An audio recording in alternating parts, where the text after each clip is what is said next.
अस्सलाम वालेकुम, कैसे हैं आप सब? उम्मीद है खैरियत से होंगे। आज की इस वीडियो में हम कॉलम क्रोमैटोग्राफी जो है इसके बारे में डिस्कस करेंगे, ये क्या है और इसके यूजेस क्या हैं, इसके फंक्शंस क्या हैं, इसके एक्सपेरिमेंट क्या है, इसकी कौन-कौन सी एप्लीकेशंस हैं, इसके एडवांटेजेस हैं उनके बारे में देखेंगे, इसका अपरेटस जो है उसके बारे में देखेंगे और इसकी मोबाइल फ़ेस कैसी होगी, इसकी स्टेशनरी फ़ेस कैसी होगी, तो उन सब के बारे में इस वीडियो के अंदर डिस्कस करेंगे।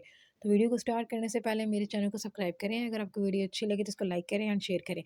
तो अभी हम स्टार्ट करते हैं कॉलम क्रोमैटोग्राफी। तो कॉलम क्रोमैटोग्राफी जो है ये एक तरह की टेक्नीक है जिसमें जो मॉलिक्यूल्स वगैरह होते हैं उनको सेपरेट किया जाता है। लेकिन ये सारा काम एक कॉलम के अंदर हो रहा होता है, यानी ये जिस तरह आपको नज़र आ रही है डायग्राम के अंदर एक ट्यूब लाइक स्ट्रक्चर होता है, ठीक है? उसके अंदर ये सारा काम हो रहा होता है। इस वजह से हम इसको क्या कहते हैं, ये क्या है, ये कॉलम क्रोमैटोग्राफी है और ये कॉलम जो होता है ये वर्टिकली होता है। इसके प्रिंसिपल भी देखेंगे, इसके डायग्राम्स, इसकी इल्यूजन, प्रोसीजर, एप्लीकेशंस, टाइप्स, ये सब कुछ आज हम इस वीडियो के अंदर डिस्कस करेंगे। तो सबसे पहले हम देखेंगे कॉलम क्रोमैटोग्राफी। कॉलम क्रोमैटोग्राफी यही है कि ये एक सेपरेशन टेक्नीक है और ये सेपरेशन जो है ना, ये करती है मुख्तलिफ मॉलिक्यूल्स की, मुख्तलिफ कंपाउंड्स की, जो कि मिक्सचर की फॉर्म में हमारे पास प्रेजेंट होते हैं। अब इनकी जो सेपरेशन है उसको करने के जो है ना वो हमारे पास 2 मेथड्स होते हैं, ठीक है? लेकिन यहाँ पे जो है ना ये एक मेथड जो है वो बताया गया है जिसको कहते हैं एडसॉर्प्शन क्रोमैटोग्राफी। इसमें क्या होता है कि आपके पास जो है ना वो एक एडसॉर्बेंट होता है, जैसे कि मैं आपको डायग्राम बना के दिखाती हूँ। फॉर एग्ज़ाम्पल आपके पास जो है ना ये एक कॉलम है, ठीक है? ये इस तरह का आपके पास कॉलम है, ये इसके अपरेटस के बारे में आपको मैं बाद में जो है ना इस वीडियो के अंदर बताऊँगी। तो ये हमारे पास यहाँ पे क्या लगा होता है, ये हमारे पास एडसॉर्बेंट लगा होता है, ठीक है? एडसॉर्बेंट के ऊपर आके चीज़ें जो है ना वो आके क्या करेंगी, यहाँ पे बाइंड कर जाएँगी, ठीक है? जो आपका सैंपल होगा उसकी जो सब्सटेंसेस होंगी वो इसके ऊपर आके बाइंड करेंगी। वो आपने यहाँ से पोर की थी इसके अंदर, ठीक है? तो वो इसके साथ चिपक जाएँगे। एडसॉर्बेंट के साथ जो है ना वो क्या लगेंगे, सब्सटेंसेस एब्ज़ॉर्ब हो जाएँगी। तो इसको हम क्या कहते हैं, ये एब्ज़ॉर्प्शन कॉलम क्रोमैटोग्राफी है, मतलब यहाँ पे चीज़ें एब्ज़ॉर्ब हो रही हैं। उसके अलावा जो हमारे पास दूसरी है जिसको हम डिस्कस करेंगे वो हमारे पास है पार्टिशनल क्रोमैटोग्राफी। पार्टिशनल क्रोमैटोग्राफी में क्या होता है कि आपके पास फॉर एग्ज़ाम्पल यूँ इस तरह के फॉर्म में जो है ना वो कॉलम है, ठीक है? तो इस तरह अगर आपके पास कॉलम है ना तो उसके में क्या होगा कि चीज़ें जो है ना जितना भी आपका सैंपल है, ठीक है? आप यहाँ पे सबसे पहले अपनी जो है ना ये स्टेशनरी फ़ेज़ जो है वो डाल देंगे यहाँ पे इतनी सी, ठीक है? फॉर एग्ज़ाम्पल ये आपके पास जो है ना ये आपकी स्टेशनरी फ़ेज़ है। उसके बाद आप क्या करेंगे, अपना जो सैंपल होगा, ठीक है? तो वो सारा सैंपल जो है ना वो ऐसे मिक्स फॉर्म में होगा, ठीक है? तो वो आप जो है ना वो इस तरह डाल देंगे। ये भी बीच में कलर है फॉर एग्ज़ाम्पल, ठीक है? ये भी है और ये सारी चीज़ें जो है ना ये इसमें मिक्स है। तो ये आपने पूरा का पूरा मिक्सचर जो है ना वो इधर डाल दिया है इसमें, ठीक है? तो इससे क्या होगा कि टाइम पड़ने पे, ज़रूरत पड़ने पे क्या होगा, चीज़ें जो होंगी वो यहाँ से अपनी रेशो की बेस पे सेपरेट हो जाएँगी, ठीक है? ये भी हमारे पास एक कॉलम क्रोमैटोग्राफी है। इसको हम कहते हैं पार्टीशन कॉलम क्रोमैटोग्राफी, क्योंकि चीज़ें जो होंगी वो अपनी रेशो के बेस पे डिवाइड हो जाएँगी, मतलब अपनी साइज़, अपनी डेंसिटी की बेस पे वो डिवाइड होंगी और एट द एंड में हमारे पास जो कॉलम जो बनेगा ना वो इस तरह बनेगा, ठीक है? ऐसे मुख्तलिफ पार्टीशन होगी और हर कलर जो है ना वो प्रेज़ेंट होगा। जैसे यहाँ पे फॉर एग्ज़ाम्पल ये आ जाएगा, एक जगह पे जो है वो रेड आ जाएगा, यहाँ पे ब्लू आ जाएगा, ठीक है? तो इस तरह से जो मतलब डिफरेंट कलर्स की बेस पे वो डिवाइड हो जाएँगे। तो इस वज़ह से हम क्या कहते हैं कि ये हमारे पास जो है ना, ये हमारे पास है पार्टीशन क्रोमैटोग्राफी है, ठीक है? तो उसके बाद नेक्स्ट हम इसके प्रिंसिपल की तरफ चलते हैं। तो प्रिंसिपल में हमारे पास 2 ही चीज़ें आ जाती हैं, एक मोबाइल फ़ेज़ होती है, एक इसकी कि हमारे पास आ जाती है स्टेशनरी फ़ेज़। मोबाइल फ़ेज़ जो होगी ये और जो स्टेशनरी फ़ेज़ होगी, इन दोनों को अप्लाई किया जाएगा ताकि सब्सटेंसेस जो हैं वो सेपरेट हो जाएँ और जो हम कंपोनेंट्स डाल रहे हैं, ठीक है? तो उनकी अफिनिटी जो है उसको हम चेक करेंगे। अगर उनकी अफिनिटी और एब्ज़ॉर्प्शन जो है, ठीक है? मतलब ये देखिए, अगर उनकी अफिनिटी एंड एब्ज़ॉर्प्शन जो है वो ज़्यादा है, ठीक है? अगर वो ज़्यादा होगी तो वो क्या होगा कि वो वहाँ पे ज़्यादा देर तक रहेंगी, ठीक है? उनकी रिटेंशन ज़्यादा होगी। लेकिन अगर वो और उनकी इल्यूज़न जो है ना वो भी स्लो डाउन हो जाएगी, ठीक है? लेकिन अगर इनकी अफिनिटी एंड एब्ज़ॉर्प्शन जो है वो एड्सॉर्बेंट के साथ बहुत ज़्यादा वाली है, ठीक है? हाई वाली है, तो क्या होगा कि फिर वो इल्यूज़न भी इतनी स्लो डाउन हो जाएगी, ठीक है? और चीज़ें जो हैं वो बहुत कम और स्लोली जो है वो नीचे आएँगी, क्योंकि वो ऊपर ही एड्सॉर्बेंट के साथ अटक जाएँगी। तो नेक्स्ट हम जो है ना इनकी कुछ जो स्टेप्स हैं उनके बारे में देख लेते हैं। तो स्टेप्स में सबसे पहले ये है कि आपने क्या करना है, एक जो है ना वो कॉलम उसको प्रिपेयर कर लेना है, ठीक है? कॉलम आप यहाँ पे प्रिपेयर करेंगे और उसके साथ जो है ना वो मतलब आपका जो भी एब्ज़ॉर्बेंट होगा उसको लगा लेंगे। देन आप क्या करेंगे, कॉलम को बिल्कुल ना सेटल कर देंगे और उसके फिर ऊपर से फ्लास्क में या किसी भी चीज़ में आपका मोबाइल फ़ेस होगी और उस मोबाइल फ़ेस के अंदर ही आपका जो है ना वो सैंपल वगैरह आपने डाला होगा, तो उसको आप वहाँ से जब मूव करवाएँगे तो 3-4 मिनट के अंदर-अंदर या फिर कुछ ही टाइम के अंदर-अंदर आपको क्या हो जाएगा कि चीज़ें जो है वो सेपरेट होती हुई नज़र आना शुरू हो जाएँगी। अब जो कॉलम की पैकिंग करनी है उसके लिए आप सैंड पैकिंग कर सकते हैं, स्लरी पैकिंग कर सकते हैं, ड्राई पैकिंग कर सकते हैं और सॉलिड पैकिंग भी कर सकते हैं। तो कुछ इंपॉर्टेंट इसके स्टेप्स हैं उनके बारे में देखते हैं। तो सबसे पहले हमने प्रिपरेशन करनी है कॉलम की, कॉलम तैयार करना है, मोबाइल फेस, स्टेशनरी फेस को क्लियर कर लेना है, ठीक है? और सॉलिड सिस्टम जो है ना उसको सेलेक्ट कर लेना है। फिर आप सैंपल जो है उसको देखेंगे और उसकी एप्लीकेशन करेंगे वहाँ पे, मतलब उसको अप्लाई करेंगे और फिर यहाँ पे आप सैंपल की इल्यूजन करेंगे और देन जो है ना आपके पास जो भी चीज़ आएगी उसको आप कलेक्ट कर लेंगे, ठीक है? तो सबसे पहले हम ये देखेंगे कि इसके लिए कौन-कौन सी चीज़ें जो है ना वो रिक्वायर होती हैं। देन साथ में हम ये भी देखेंगे कि इसके कौन-कौन से स्टेप्स जो हैं वो इन्वॉल्व होते हैं। ठीक है, वही बात इनको हम कॉलम को तैयार करेंगे, इसकी कैरेक्टरिस्टिक्स जो है ना वो आपको जाननी होंगी।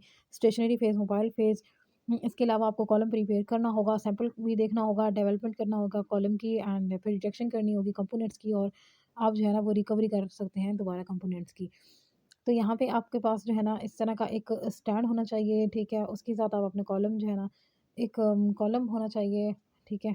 वो आपने लगाना होगा और आपके पास एक रबर बैंड और जो है कॉटन वूल जो है वो भी आपके पास प्रेज़ेंट होना चाहिए, डिफरेंट बीकर्स होने चाहिए, ठीक है? और साथ में आपके पास सैंपल वगैरह जो है ना वो होना चाहिए। तो सबसे पहले हम इल्यूज़न की बात करते हैं कि इल्यूज़न क्या होता है? इल्यूज़न जो है ना ये क्या है कि आपका जो केमिकल प्रोसेस आप कर रहे हो, इल्यूज़न हम देखेंगे तो यहाँ पे सबसे पहले हम ये देखेंगे कि इल्यूज़न क्या है। जो आप केमिकल प्रोसेस जितना भी आप परफ़ॉर्म कर रहे हो उसमें आयन जो है, आयन एक्सचेंज हो रहा है या मटेरियल एक्सचेंज हो रही हैं, किस तरह चीज़ें जो हैं वो ऊपर ट्रैवल कर रही हैं। तो आपने ये देखना होगा कि जो सब्सटेंस वहाँ पे एब्ज़ॉर्ब हुई है, ठीक है? एड्सॉर्बेंट के साथ जो भी सब्सटेंस जो है ना वो एब्ज़ॉर्ब हुई है और फिर उसके बाद आपने क्या किया कि कोई सॉल्वेंट अपीयर किया है, वहाँ पे डाल दिया है उसके ऊपर और उस सॉल्वेंट ने क्या किया है, इल्यूज़न की है, मतलब वहाँ से निकालना है। इल्यूज़न का मतलब होता है निकाल देना किसी चीज़ को। तो वो क्या करेगा, वो उस जो एडज़ॉर्ब सब्सटेंसेस है उसको उसकी पोलैरिटी के बेस पे उसको वहाँ से निकालेगा, ठीक है? और वो नीचे आपके पास बीकर में जो है ना वो प्रेज़ेंट हो जाएगी। तो इसको हम कहते हैं ये क्या है, ये इल्यूज़न है। जैसे कि आपको ये पूरी डायग्राम जो है वो नज़र आ रही है। तो इसमें सबसे पहले आप देखेंगे कि एक कॉलम जो है ना वो पूरा भरा हुआ है, इसमें आपने सैंपल वगैरह डाल दिया है। उसके बाद चीज़ें जो है वो नीचे की तरफ ट्रैवल करना शुरू हो गई हैं और एट द एंड आपको क्या हो गया, डिफरेंट बीकर्स में जो है ना डिफरेंट रेशियो में चीज़ें जो है वो मिल गई हैं और ये चीज़ें एक सेम भी हो सकती हैं और डिफरेंट भी हो सकती हैं। ठीक है, अगर आपने मिक्सचर की फॉर्म में डालना है तो आपको डिफरेंट बीकर्स यूज़ करने पड़ेंगे और हर बीकर में आपके पास डिफरेंट कलर आ रहा होगा, डिफरेंट चीज़ें जो हैं वो आपके पास निकल आएँगी। तो अब कॉलम क्रोमैटोग्राफी का जो प्रोसीजर है उसको समझने के लिए सबसे पहले हमें mobile phase and stationary phase के बारे में समझना बहुत ज़रूरी है। तो मोबाइल फ़ेस के बारे में बात करते हैं। मोबाइल फ़ेस जो है ना ये एक सॉल्वेंट के तौर पे एक्ट कर सकती है, ठीक है? जिसकी वज़ह से क्या होगा कि मिक्सचर जो होगा ना वो इंट्रोड्यूस होगा उसके अंदर और मतलब मिक्सचर जो सैंपल है, सैंपल हम ऐसे सॉलिड फॉर्म में तो नहीं डाल सकते ना, बल्कि क्या होगा कि हमें वो सॉल्वेंट की फॉर्म में डालना होगा। उसके अलावा ये डेवलपमेंट एजेंट के तौर पे भी काम करेगी, मतलब चीज़ों को कंपोनेंट्स को वहाँ पे सेपरेट करने में हेल्प करेगी। इसके अलावा इल्यूज़न जो है ना इल्यूटिंग एजेंट के तौर पे भी काम करेगी, इल्यूजन का प्रोसेस जो है वो परफ़ॉर्म करेगी, उससे भी चीज़ें जो हैं वो जल्दी-जल्दी सेपरेट हो जाएँगी और वहाँ से कॉलम से रिमूव होती जाएँगी। एंड देन ये जो है मोबाइल फ़ेज़ जो है इसकी पोलैरिटी एंड ये सारी चीज़ें जो है ना ये भी डिपेंड कर रही होती हैं। ठीक है, इसकी पोलैरिटी डिपेंड कर रही होती है जैसे कि एथेनॉल है, एसीटोन है, एसिटिक एसिड है, वाटर है, ठीक है, ये पैराडाइन है। इन सब की बेस पे भी इसकी सेपरेशन जो होती है वो ईज़ी हो जाती है चीज़ों की। स्टेशनरी फ़ेज़ की बात करते हैं तो स्टेशनरी फ़ेज़ साइज़ के ऊपर डिपेंड कर रही होती है, पार्टिकल के साइज़ के ऊपर डिपेंड कर रही होती है। कि उनका जो है ना वो साइज़ कितना हो, उनकी शेप कितनी हो, वो कितनी क्वांटिटी में हो।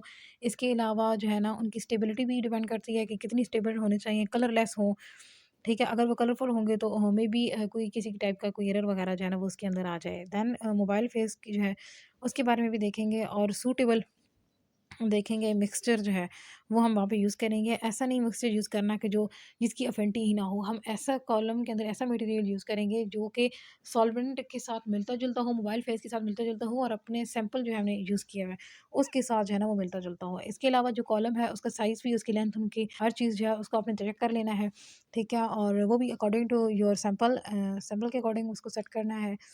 तो इस तरह हम पूरा का पूरा जो है ना वो कॉलम रेडी करेंगे और कॉलम जो है वो हमेशा नैरो होना चाहिए।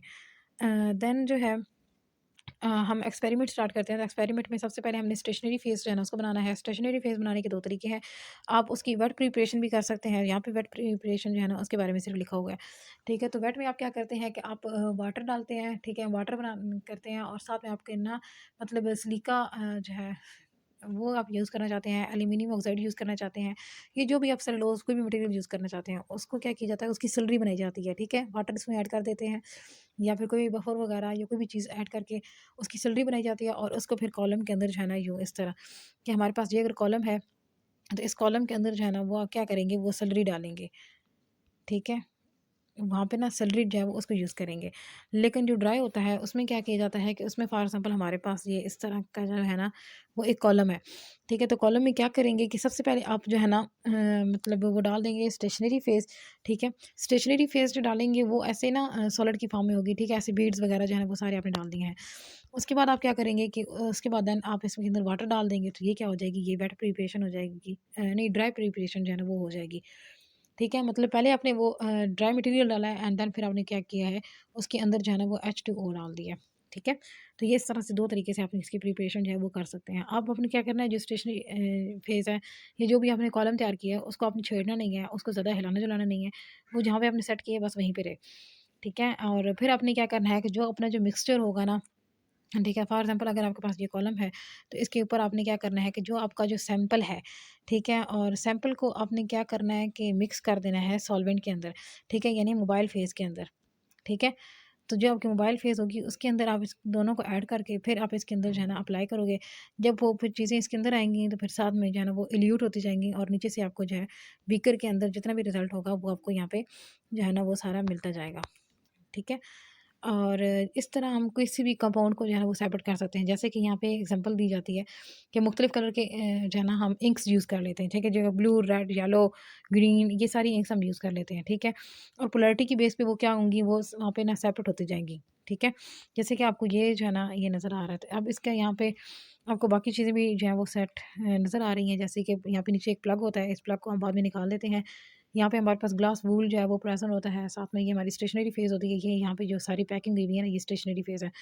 इसके बाद आप कंपाउंड आप मिक्स देते हैं, ठीक है? और सम टाइम ऐसा भी करते हैं कि पहले मिक्सचर डालते हैं, उसके बाद सॉल्वेंट डाल देते हैं। सम टाइम आप इनको मिक्स करके डाल देते हो, ठीक है? फिर यहाँ पे सॉल्वेंट डाल देंगे, उससे क्या होगा, चीज़ें जो है ना वो नीचे की तरफ यूँ ऐसे मूव करेंगी और जब ये प्लग जो है ना ये निकला होगा यहाँ से, ये प्लग यहाँ से रिमूव करेंगे, तो फिर क्या होगा, चीज़ें जो है ना वो इधर नीचे मूव करेंगी और फॉर एग्ज़ाम्पल अगर आपका ये बीकर है, हाँ, ठीक है, तो इसके अंदर सारी सब्सटेंस जो है वो यहाँ पे इकट्ठी होती जाएगी। अब इसके एप्लीकेशन के बारे में जो है ना वो डिस्कस करते हैं, तो एप्लीकेशन में ये क्या है कि मुख्तलिफ़ चीज़ों को जो है ना वो आइसोलेट करने में हेल्प करता है, मतलब हमें वो अलोन अलोन जो है वो मिल जाएँगी, ठीक है? सेपरेशन हो जाएगी उनकी। इस वज़ह से ये सेपरेटिंग मटीरियल है, मिक्सचर्स को सेपरेट कर देता है। इसके अलावा ये ड्रग्स को भी सेपरेट करने में हेल्प करता है, रिम जो है ना इम्प्योरिटीज़ उनको रिमूव करता है और मेटाबोलाइट्स जो होते हैं ना उनको भी ये आइसोलेट करता है, अलग कर लेता है। अब हम बात करेंगे टाइप्स ऑफ क्रोमैटोग्राफी। क्रोमैटोग्राफी जो है ना वो 2 टाइप्स की होती है, जो कि हम जो फर्स्ट पे डिस्कस कर चुके हैं। एक एडसॉर्प्शन थी और एक पार्टीशन थी। ठीक है? ये दोनों हम वीडियो के स्टार्ट में डिस्कस कर चुके हैं और उसके बाद जेल कॉलम क्रोमैटोग्राफी होती है। इसमें अब जो है ना सिंपल जेल उसके अंदर लगा दी जाती है। आयन एक्सचेंज होती है। इसमें आप क्या करते हैं, आयोनिक मटेरियल जो है वो डालते हैं या फिर आप उसके अंदर केटाइन डालते हैं या फिर एनाइन डाल देते हैं। ठीक है? तो इस तरह जो है ना वो कॉलम बन जाता है। इसको हम इंशाल्लाह अगली वीडियो में डिस्कस करेंगे, आयन एक्सचेंज क्रोमैटोग्राफी को। ठीक है? तो तब के लिए अल्लाह हाफ़िज़। Take care.